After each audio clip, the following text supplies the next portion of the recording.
ప్రజలు నా ఎమ్మడి నాకు కావాల్సింది ప్రజలు వాళ్ళ బాగోగులు ఈ నియోజకవర్గ అభివృద్ధి.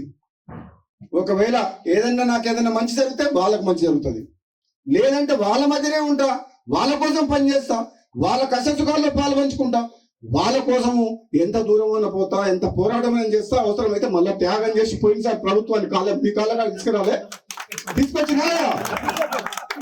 నేను రాజీనామా చేస్తే మొత్తం టీఆర్ఎస్ ప్రభుత్వం 100 మంది ఎమ్మెల్యేలు మునుగోడు ప్రజల కాళ్ళ కాడికి రాలేదా? అవసరమైతే అంత దూరం కూడా పోతా. నేనైతే భయపడా. మీ అందరికి మాటిస్తున్నా. మళ్ళా ఈ రోజు లచ్చమ్మగూడెం సబ్ స్టేషన్ లో ఇక్కడికి వచ్చి నేనాకి సంబంధంగా నేను ఏదైనా మంచి పని చేస్తే మీకోసం చేస్తే తప్పితే త్యాగమైన పోరాటమైనా మీరు తలదించుకునే పని నా ప్రాణం పోయినా చెయ్య. అంటే నేను ఇచ్చే స్టైల్లో ఉన్నాను.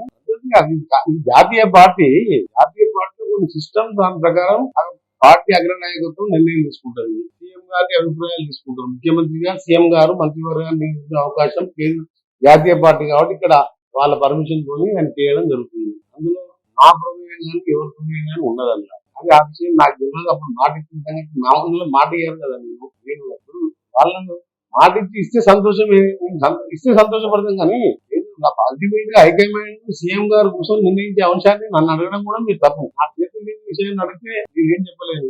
ప్రజలు నా ఎమ్మడి నాకు కావాల్సింది ప్రజలు వాళ్ళ బాగోగులు ఈ నియోజకవర్గ అభివృద్ధి.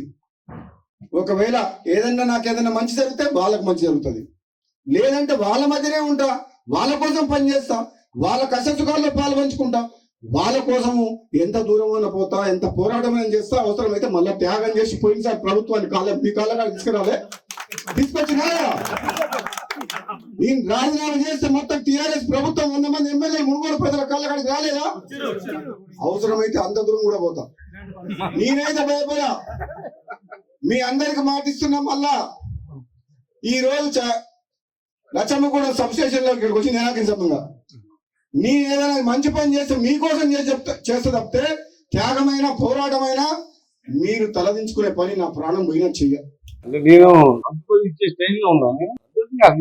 జాతీయ పార్టీలో కొన్ని సిస్టమ్ దాని ప్రకారం పార్టీ అగ్రనాయకత్వం నిర్ణయం తీసుకుంటుంది. సీఎం గారి అభిప్రాయాలు తీసుకుంటారు. ముఖ్యమంత్రి గారు, సీఎం గారు మంత్రివర్గాన్ని నియమించే అవకాశం జాతీయ పార్టీ కాబట్టి ఇక్కడ వాళ్ళ పర్మిషన్ తోని ఆయన చేయడం జరుగుతుంది. అందులో నా ప్రమేయం కానీ ఎవరి ప్రమేయం కానీ ఉండదన్న అది ఆ విషయం నాకు తెలియదు. అప్పుడు మాట ఇచ్చిన మాట ఇయ్యారు కదా.